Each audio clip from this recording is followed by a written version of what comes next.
자, 얘들아. 지난번에 고린도 지방에 대해서 공부를 했단 말이야. 자, 그렇지. 고린도 지방 하면 생각나는 거. 근데 나는 지난주 결석해가지고 그랬죠, 누나. 잘 기억나는 게 없어. 그래도 근데 복습 나 아는 했어야지. 거는 있어. 뭐? 그 고린도 지역이 사도 바울이 쫓겨서 오게 그치. 된 지역이 바로 아덴에서 거기잖아. 맞지, 맞아. 그래 그거. 지역에 대해서 얘기한 거면 그 지역은 약간 폐허가 돼 있어가지고 천막 때문에 그 아굴라랑 브리스길라를 거기서도 만나게 만나잖아. 되지. 그렇지. 아, 그렇지. 똑똑해요. 자, 참. 우리 광우. 좀 생동맞게 다른 관점으로 보면 또 고린도 교회가 굉장히 신앙적으로 경쟁을 많이 했던 교회다. 이런 그렇지. 복습이 여기 있었던 것 세파가 같아요. 심었어, 아주. 맞아요. 그래 오빠 반장님 오빠는 정리해 주시죠. 자, 잘 들어. 네. 고린도 하면 전서가 있고 후서가 있어. 정리 끝? 끝. 끝. 놀랍지 않니? 이럴 때 종이 쳐야지. 이따가 목사님이 오빠한테 물어보실 것 같아.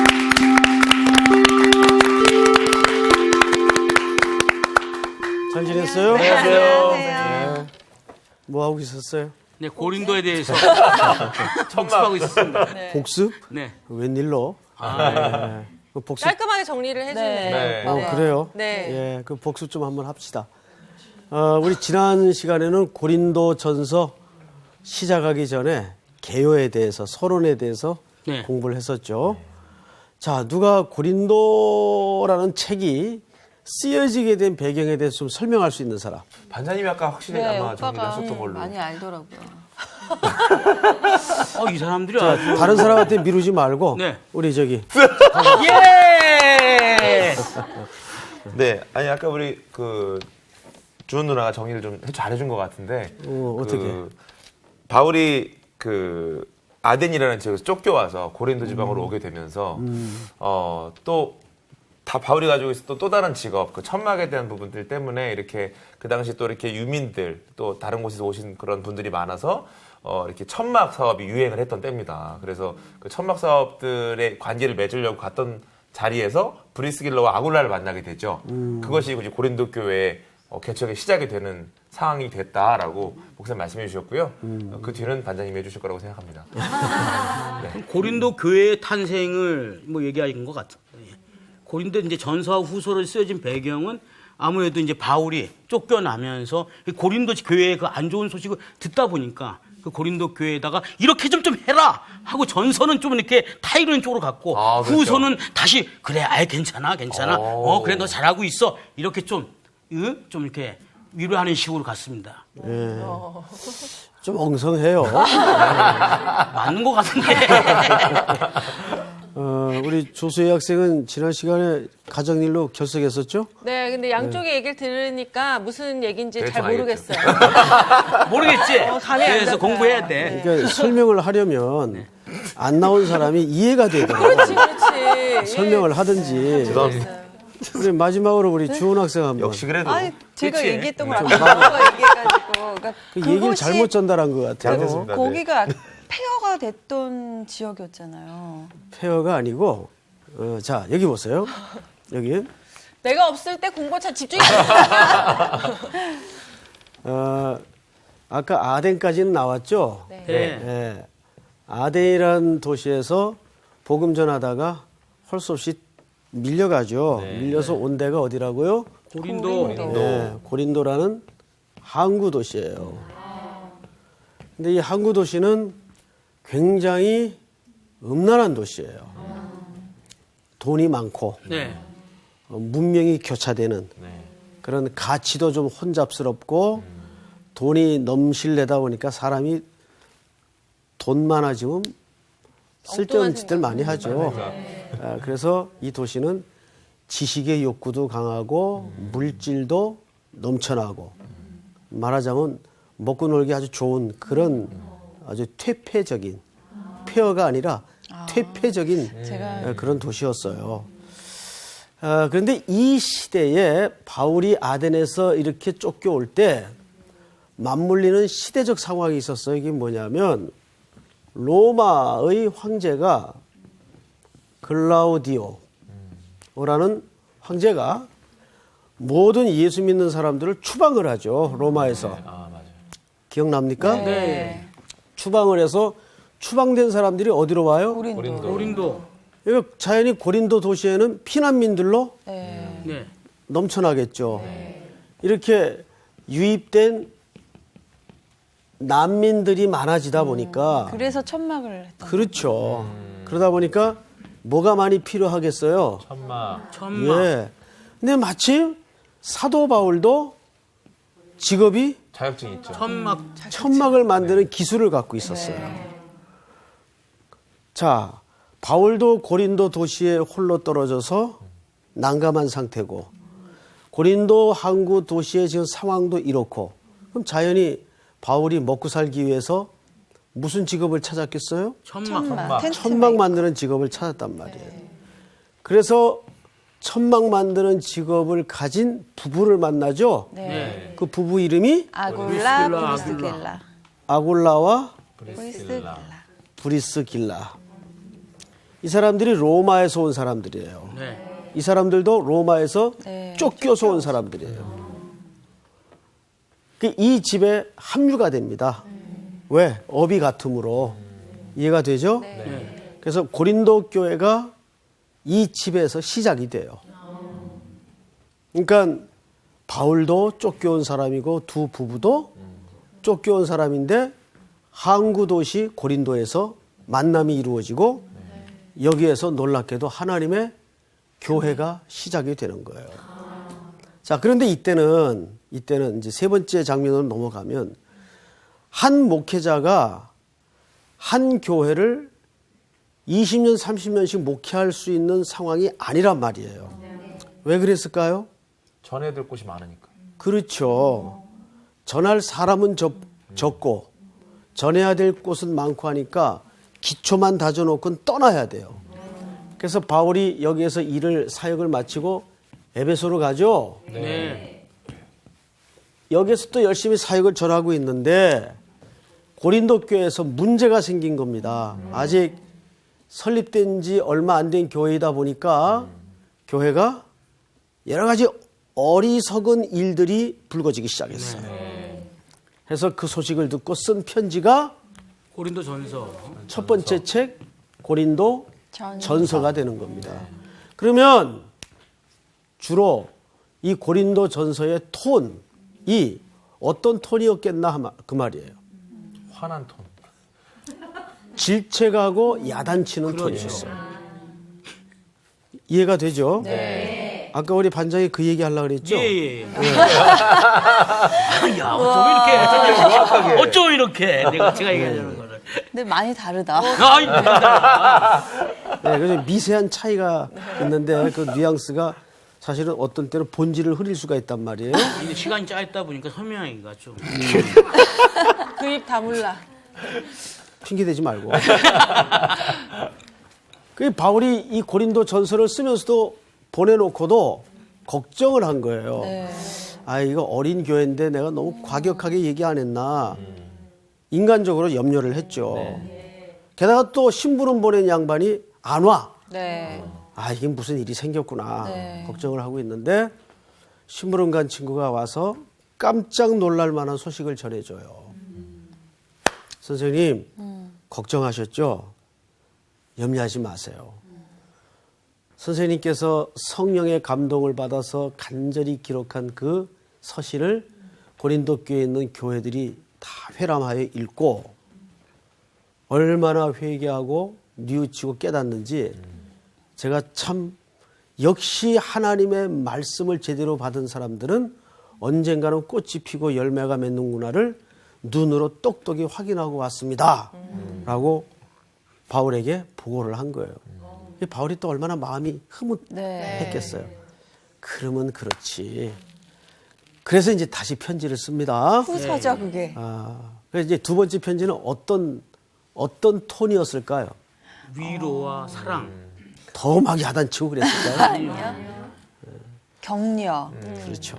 그래서 고린도 후서는 굉장히 따뜻해요, 책이. 제일 많이 단어 등장하는 것이 위로라는 말이 제일 많이 등장을 합니다. 자, 이제 오늘부터는 지난 시간까지는 이렇게 이제 백그라운드에 대해서 공부를 했다면 오늘부터는 이제 고린도 교회가 어떤 교회였는가 그리고 그 교회를 통해서 오늘 이 시대 현대인들에게 특별히 성도들에게 주는 메시지가 뭔가를 우리가 같이 한번 공유해 보도록 하겠습니다. 네. 오늘 수업 고린도전서 2강 인사와 감사. 우리 저쪽에 우리 주은 학생부터 네. 2절씩 네. 오른쪽으로 읽으세요. 2절씩. 하나님의 뜻을 따라 그리스도 예수의 사도로 부르심을 받은 바울과 형제 소스데네는 고린도에 있는 하나님의 교회 곧 그리스도 예수 안에서 거룩하여지고 성도라 부르심을 받은 자들과 또 각처에서 우리의 주 곧 그들과 우리의 주 되신 예수 그리스도의 이름을 부르는 모든 자들에게 하나님 우리 아버지와 주 예수 그리스도로부터 은혜와 평강이 있기를 원하노라. 그리스도 예수 안에서 너희에게 주신 하나님의 은혜로 말미암아 내가 너희를 위하여 항상 하나님께 감사하노니 이는 너희가 그 안에서 모든 일, 곧 모든 언변과 모든 지식의 풍족함으로 그리스도의 증거가 너희 중에 견고하게 되어 너희가 모든 은사의 부족함 없이 우리 주 예수 그리스도의 나타나심을 기다림이라. 주께서 너희를 우리 주 예수 그리스도의 날에 책망할 것이 없는 자로 끝까지 견고하게 하시리라. 우리 9절은 같이 읽읍시다. 시작. 너희를 불러 그의 아들 예수 그리스도 우리 주와 더불어 교제하게 하시는 하나님은 미쁘시도다. 아멘. 자, 여러분, 이 1장의 첫 파트는 굉장히 중요합니다. 그래서 오늘 정신 똑바로 차리고 네. 수업 시간에 옆에 사람하고 떠들지 말고 네. 또 밥 먹었다고 졸지 말고 자, 눈을 부릅뜨고 눈을 부릅뜨고 선생님이 칠판에다 글 써줄 때는 받아 적고 열심히 합시다. 네. 자, 우선 하나님의 뜻을 따라 그리스도 예수의 사도로 부르심을 받은 바울과 형제 소스데네. 여기 소스데네라는 인물이 나오죠? 네. 이거 좀 지우고 갈게요. 네. 예. 심부름했다. 다른 반에 들어가니까 반장이 나와서 이거 다 지우던데. 지울까요? 잠시만 기다리십시오. 예, 나가서. 나가는데 좀 걸렸어. 자, 여기 보세요. 네. 이 소스데네는 이제 캄벨 몰가이라는 사람이 쓴 글에 보면 이 고린도 전서의 공동 저자다라는 이제 글이 있어요. 근데 그것은 성경에서 정확하게 증거를 갖고 있지 않습니다. 그래서 하나의 앞에 이제 같이 등장을 하니까 이제 그럴 것이라는 추정에 불과합니다. 어쨌든 여기 소스데네와 바울이 등장을 하죠. 네. 그런 걸로 봐서 소스데네는 바울의 깊은 관계를 가진 동역자의 관계였던 것 같아요. 그래서 이제 정확치 않은 인물에 대해서는 제가 깊게 오늘 언급을 안 하겠습니다. 근데 여기서 사람의 이름이 중요한 게 아니라 두 가지를 설명합니다. 첫째가 뭐냐면 하나님의 뜻을 따라 그리스도 예수의 뭐로 부르심을 받아? 사도로 부르심을 받아. 바울이 자기를 뭐라고 소개하고 있죠? 사도. 근데 이거 누구의 뜻을 따라? 하나님의 뜻. 뜻. 그렇죠. 하나님의 부르심, 뜻을 따라. 자, 어떤 성경에는 바울이 여러 책을 썼어요. 신약의 거의 절반을 썼단 말이죠. 근데 어떤 바울의 성경에는, 바울이 쓴 성경에는 자기가 사도라는 걸 굳이 안 밝혀요. 네. 근데 어떤 성경에는 꼭 밝혀요. 자, 우리가 이거 상식적으로 한번 생각해 보십시다. 밝혔을 때와 안 밝혔을 때의 그 이유가 뭘까? 인정을 해주지 않은 거죠. 인정해 주지 않을 때는 밝혀야 돼요, 안 밝혀야 돼요? 밝혀야겠죠. 그렇죠. 네. 그다음에 충분히 인정할 때는 안 안 밝혀. 밝혀도 되죠. 그건 안 밝혀도 되는 거죠. 똑똑해요. 정확하게 바울 서신을 보면, 바울이 쓴 글을 보면 자기를 사도라고 안 밝히는 서신이 있어요. 근데 그 지역에서는, 그 교회에서는 사도권에 대한 시비가 있다, 없다? 없다. 없다. 예. 그런데 이렇게 밝힐 때는 시비가 있다는 얘기, 없다는 얘기? 있다는 얘기죠. 있다는 얘기죠.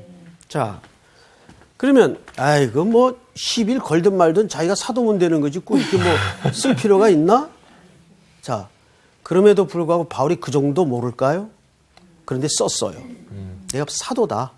그리고 내가 자칭 사도가 아니라 하나님의 뜻을 따라 하나님의 부르심을 받은 그리스도의 사도다라고 밝힌 이유에 대해서는 어떤 의도가 숨겨져 있을 것 같아요? 여러분. 여러분들이 한번 말을 해보세요. 어렵다. 뭘 어려워요? 우리 반장이 머릿속에 생각은 나는데 뭐가 그걸 생각이 정리가 잘 일단은 그 우리 시대로 치면 설교 네. 내가 얘기하는 잔소리나 이런 걸로 듣지 마라. 라는 그러니까 그런 것들. 내 말이 곧 그렇죠. 하나님의 그러니까 말이다. 뭐 이런 뜻이지. 아주 비슷했어요. 두 분 대답이. 되게 나한테 숟가락으로 얹어서 가. 그렇게라도 좀 하자 좀. 하자 좀. 네, 읽어보세요.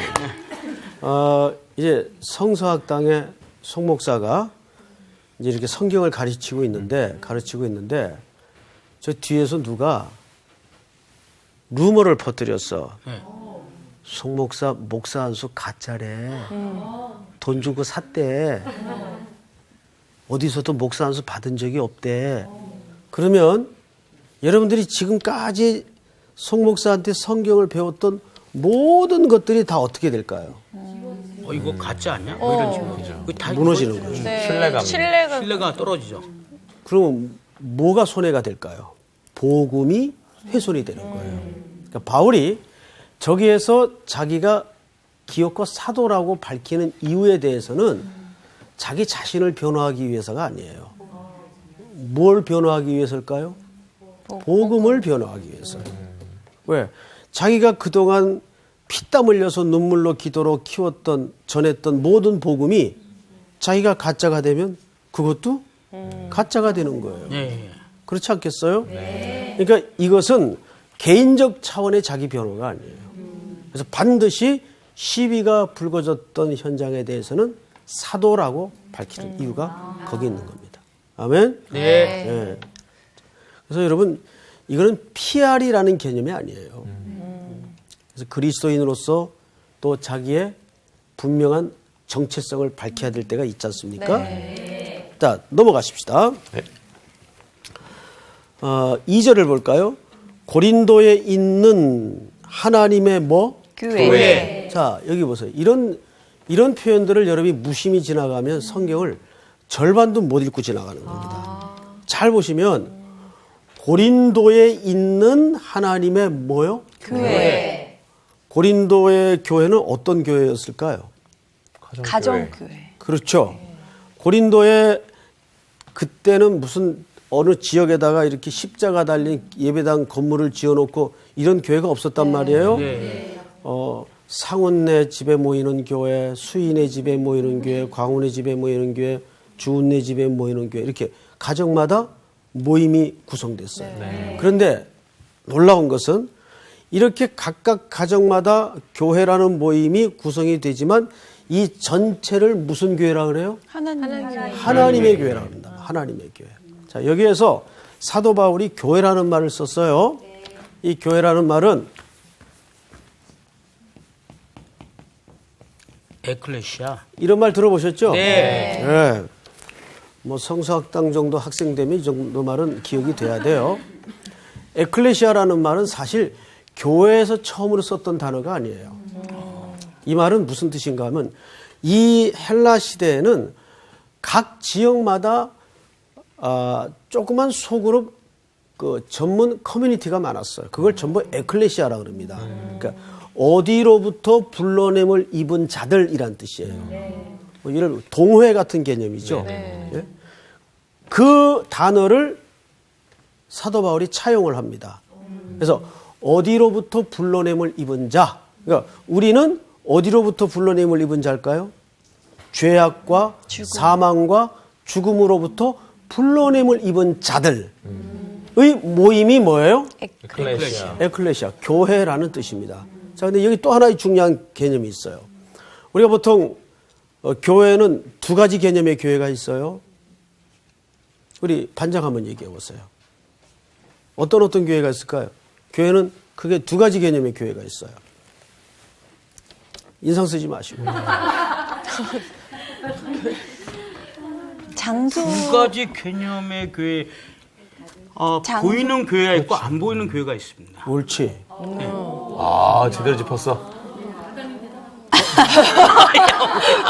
귀만 잘하시네. 잘 설명해야 돼. 옆에 학생이 뭘 그까짓 걸 대답해놓고.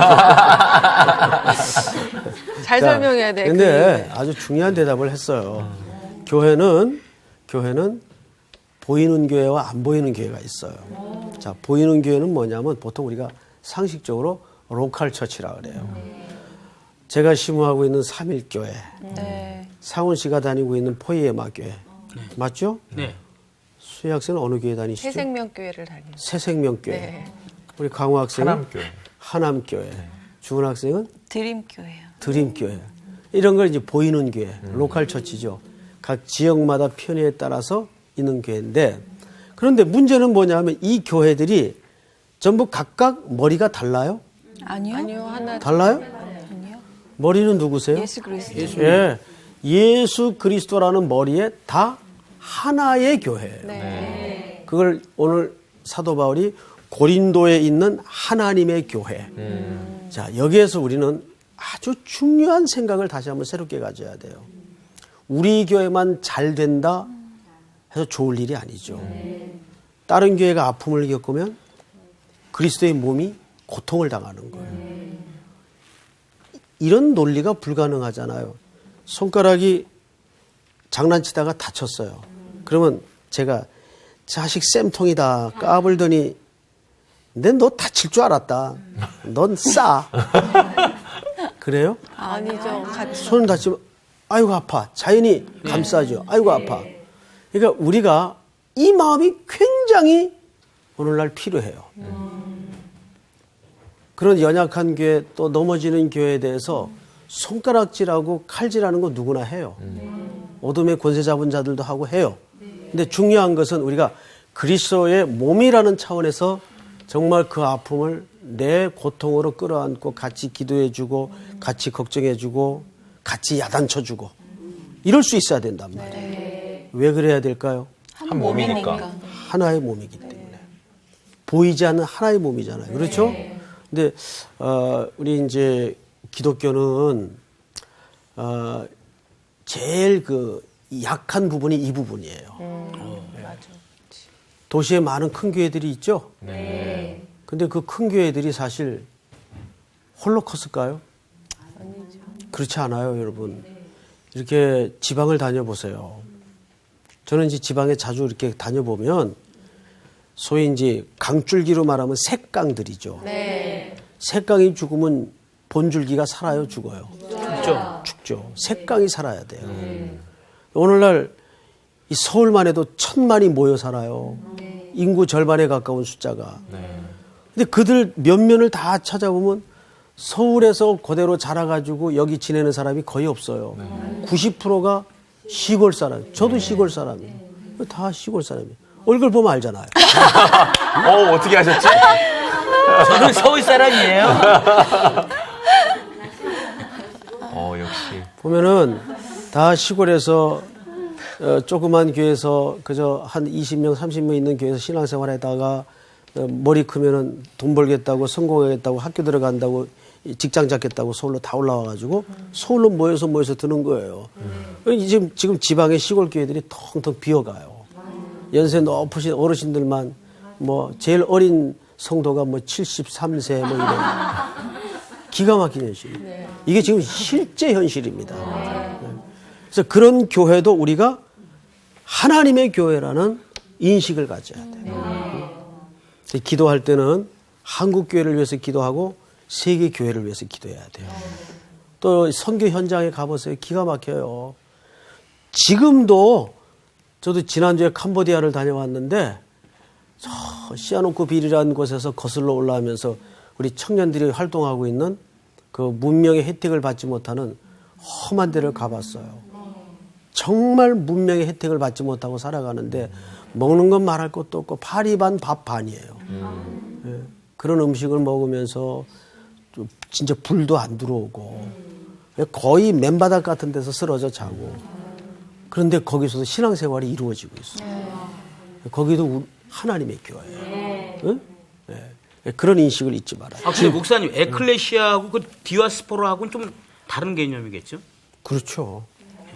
디아스포라는 흩어지는 흩어진 거고, 유대인들의 이거는 모임이니까 모여지는 이제 거고. 유대인들의 어떤 디아스포라라는 것은 이스라엘 땅에 살다가 역사의 고난 때문에 불가피하게 이 땅을 떠나서 사방에 흩어져 사는 유대인들을 네. 디아스포라라 그러죠.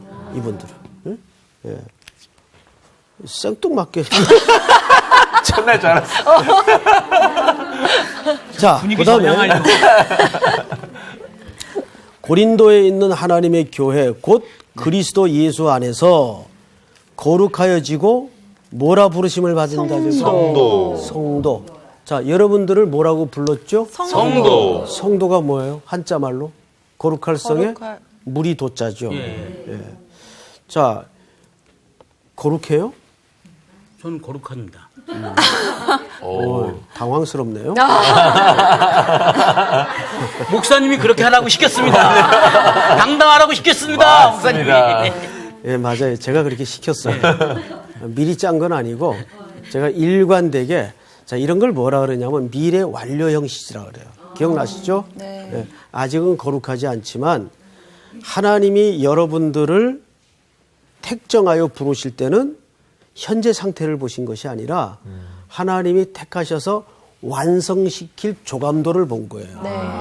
지금은 엉망이지만 내가 너를 아니 모두가 다 같이 해당되는 얘기예요. 지금은 엉망이지만 네. 내가 너를 반드시 성도로 만들겠다라는 그 부름 속에는요, 호칭 속에는 하나님의 의지가 담겨 있어요. 강력한 의지가 담겨 있어요. 마태복음에도 보면 천국은 마치 좋은 진주를 구하는 장사와 같으니라는 표현이 있어요. 거기에서 진주를 구하는 장사는 예수님을 얘기하거든요. 좋은 진주 누구예요? 우리 저희. 우리란 말이에요. 근데 우리 꼬라지가 좋은 진주가 아니잖아요. 그런데 좋은 진주로 불러요. 그 말 속에는 지금이 좋은 진주라는 의미가 아니고 내가 너를 택하여 좋은 진주로 만들겠다. 이게 성도예요. 성도. 그래서 우리 상훈 씨가 대답한 것이 굉장히 중요한 신자의 아이덴티티입니다. 정체성. 네. 박수 한번 합시다. 이야. 성도입니다. 선생님이 성도입니다. 당분과 채찍을 잘 주신다. 골고루. 자, 이제 문제는 뭐냐 하면 성경을 조금 보십시다. 3절을 우리 상훈 씨가 한번 읽어보세요. 하나님 우리 아버지와 주 예수 그리스도로부터 은혜와 평강이 있기를 원하노라. 자, 이런 말 속에는 별 메시지가 없을 것 같아요. 그죠? 예. 어떠세요, 여러분? 은혜와 평강, 그냥 평범한 인사말처럼 들려요. 네. 은혜와 평강이 있을지어다. 근데 이 순서를 잘 보시면 순서 평강과 은혜입니까? 은혜와 평강입니까? 은혜와 평강. 이 순서는 중요합니다. 은혜를 받아야 평강해지니까요. 그렇죠. 자, 보세요. 평강이 와야 은혜가 임하는 게 아니에요. 하나님의 은혜가 임해야 평강이 와요. 이거는 어마어마한 기초예요. 우리 모든 삶의 실질적인 기초예요. 자, 보세요. 여기서 은혜라는 것은 말 그대로 하나님의 선물이죠. 그러니까 하나님의 선물이 실제적으로 나타나는 게 뭐냐면 평강이에요. 그러면 두 번째, 수희 학생. 평강의 정체가 뭘까요? 뭘 평강이라 그래요? 뭘? 평강의 정체요? 네, 뭘 평강이라 그래요? 보통 우리 수희 씨가 생각하는 내가 평강하다 할 때는 어떤 상태를 평강이라 그래요? 그냥 뭐 어떤 두려움이나 그냥 편한 어떤 두려움이나 그런 그런 것 없이 그냥 뭔가 다 내려놓고 뭔가 이렇게 맡긴 듯한 그런 편안함을 느낄 때. 보통 이게 일반인들의 인식이죠. 네. 뭐 우리 조수희 학생뿐만 아니라 그런데 성경은 그걸 평강이라고 하지 않습니다. 성경은 다른 개념이 있어요. 한 가지 실례를 드릴게요. 예수님이 부활하시고 나서 두려움과 공포에 떨어 숨어버린 제자들을 찾아가죠. 그 문도 열지 않은 채 들어가세요. 이제 제자들은 사색이 되어 있는 상태예요. 자, 스승은 체포되어 십자가에 처형을 당했습니다. 그리고 이제 그 졸개들은 곧 함께 그렇게 처치될 운명에 놓여 있어요. 그리고 어느 한 집에 숨어 있어요. 이때 예수님이 그 안에 들어가서 뭘 선언하시죠? 평안하라. 제일 먼저 평강을 선언합니다. 우리 한 군데만 찾아볼까요? 네. 요한복음 20장. 요한복음 20장.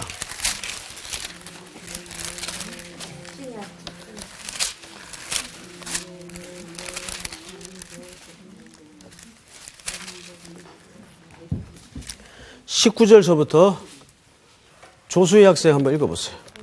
쭉 읽어보세요. 이날 곧 안식 후 첫날 저녁 때 제자들이 유대인들을 두려워하여 모인 곳에 문들을 닫았더니 예수께서 오사 가운데 서서 이르시되 너희에게 평강이 있을지어다. 자, 잠깐만요. 절 보세요.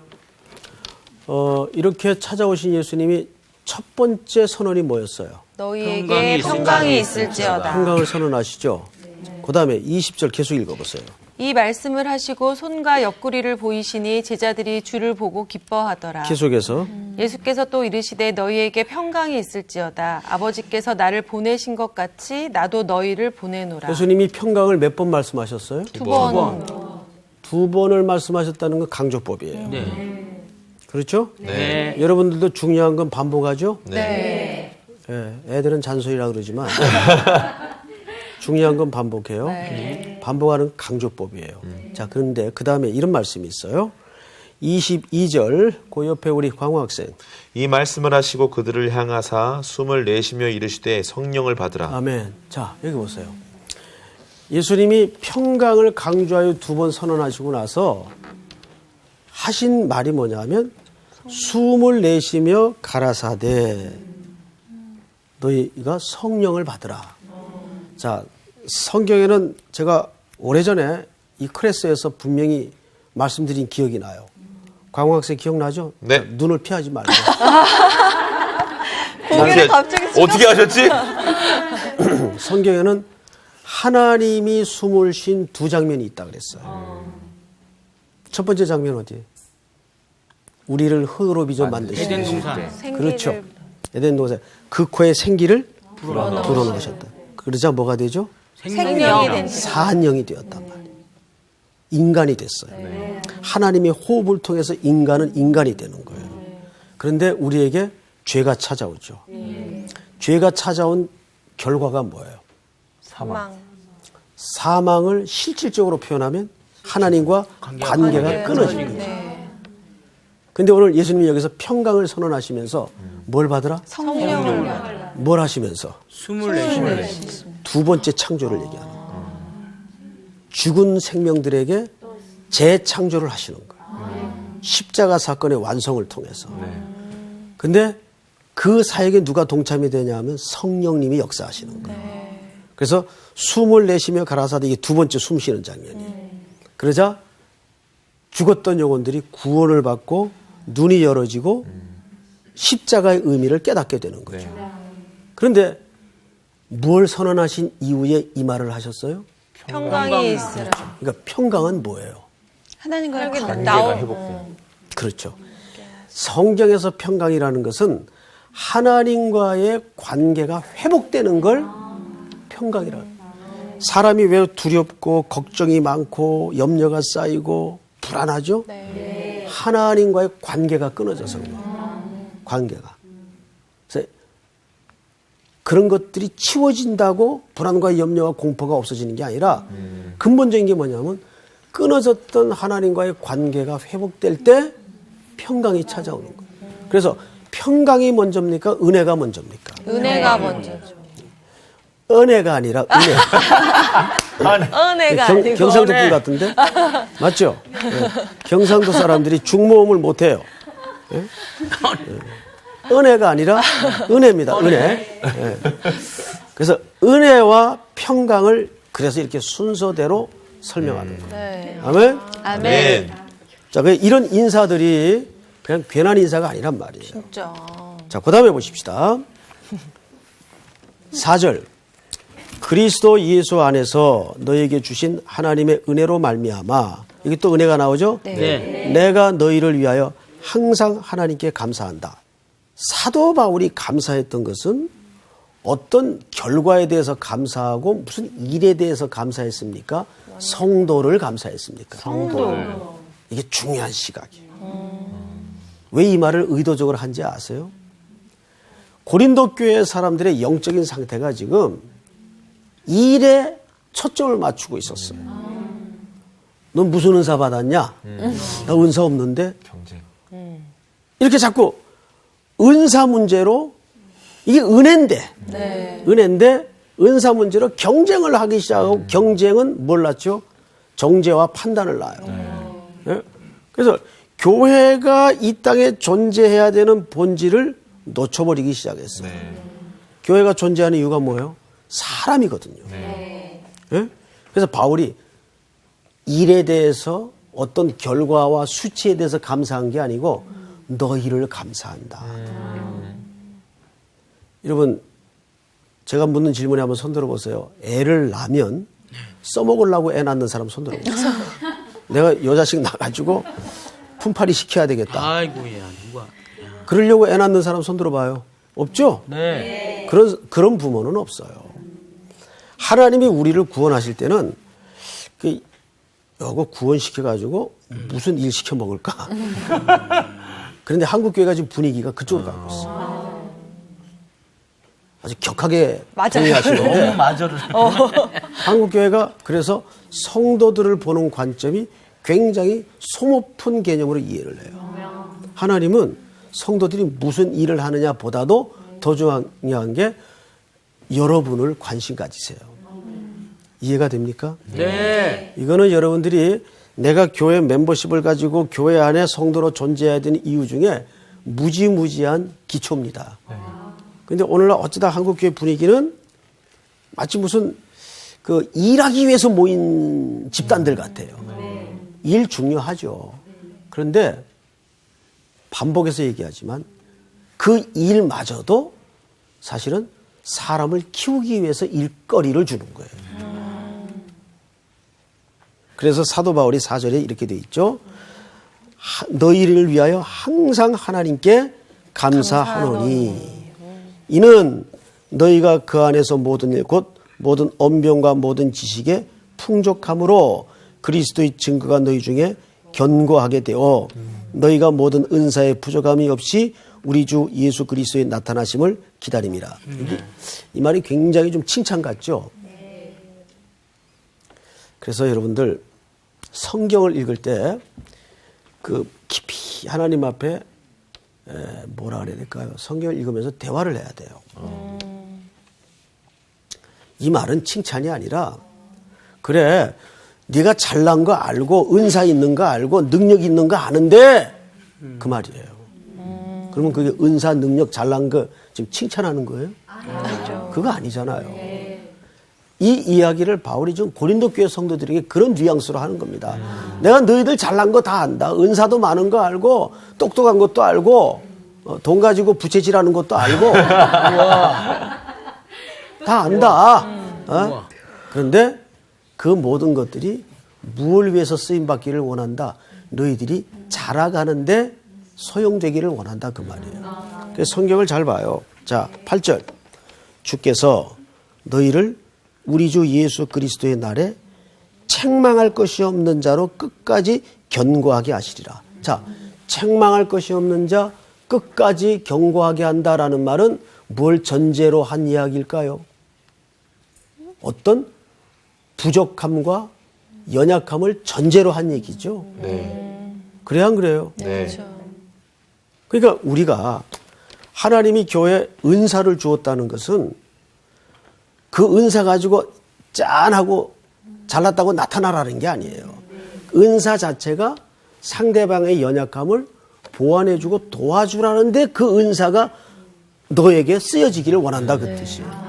그래서 그 은사를 통해서 상호간에 견디는 법과 사랑하는 법과 도와주는 법을 배워야 되는데 이 고린도 교회가 하나님이 주신 어마어마한 잘남과 은사를 갖다가 재는 쪽으로 갔단 말이에요.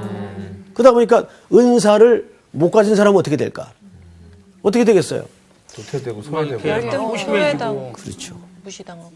스스로도 그렇게 되는데 은사 가진 사람이 쥐어박으면 눌리는 거예요. 나는 뭘까? 난 구원 못 받은 사람 아니야? 그 은사는 그런 게 아니거든요. 우리가 집안에 식구가 5명이 있으면은 빗자루가 5개 있어야 돼요? 아니죠. 빗자루 1개만 있습니다. 네. 아까도 수업 전에 여기 어느 못생긴 학생 하나가 못생긴 학생. 걸레질하고 기억이 나. 누군지 알 것 같아요. 걸레질하고 나갔잖아요. 네. 입술 두꺼운 학생. 네. 그러니까 우리 이렇게 여러 학생이 있지만 걸레질하는 사람은 1명만 있으면 되거든요. 네네네. 20명이 전부 걸레질 들고 있으면 교실 바닥이 어떻게 되겠어요? 정신이 없죠. 네. 그래서 은사는 그죠? 가끔가다 이번에 네가 은사 가져라. 그 은사는 다른 사람을 섬기라고 주는 건데 막 빗자루 들고 짠 나 이 정도다고 재고 다니는 거하고 똑같단 말이에요. 이제 고린도 교회가 그 짝이 난 거예요. 아멘. 네. 아멘. 앞으로 고린도 교회 모양이 기대가 되죠? 네. 네. 자, 오늘 공부는 여기서 끝! 감사합니다. 감사합니다. 진짜 은사 다 가지고 있잖아. 또 특히 수희 언니는 위로의 은사가 있다? 그래서 나도 못 막히다. 느끼는 건데 뭔 그렇게 얘기를 해. 그러면 나는 뭐가 있어? 좋은 은사 다 있어. 오빠? 먹는 은사. 아니 오빠는 사람을 즐겁게 해주는 은사. 그건 괜찮네. 그럼 광우는? 광우? 뭐 없다. 없어. 광우는 없다. 그냥 이 몸 자체가 약간 듬직해서 이번 주 퀴즈입니다.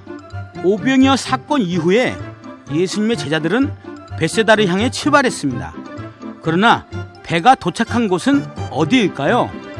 1번 베다니, 2번 디베랴, 3번 게네사렛, 4번 가버나움. 정답을 아시는 분은 CBS 성사학당 홈페이지에 정답을 올려주시거나 우편으로 보내주시면 됩니다. 보내실 곳은 서울특별시 양천구 목동서로 159의 1번지 CBS 성사학당 담당자 앞입니다. 연락처를 꼭 남겨주세요. 선정되신 분들에게는 대한성서공회에서 성경, 송태근 선생님의 캐도남마 요한계시록, 캐도남마 사도행전, 김기석 선생님의 시편 설교몽. 행복하십니까? 아니요, 감사합니다. 신우인 선생님의 이사야서 강의, 예수님의 지문이 찍힌 책 가운데 하나를 드립니다.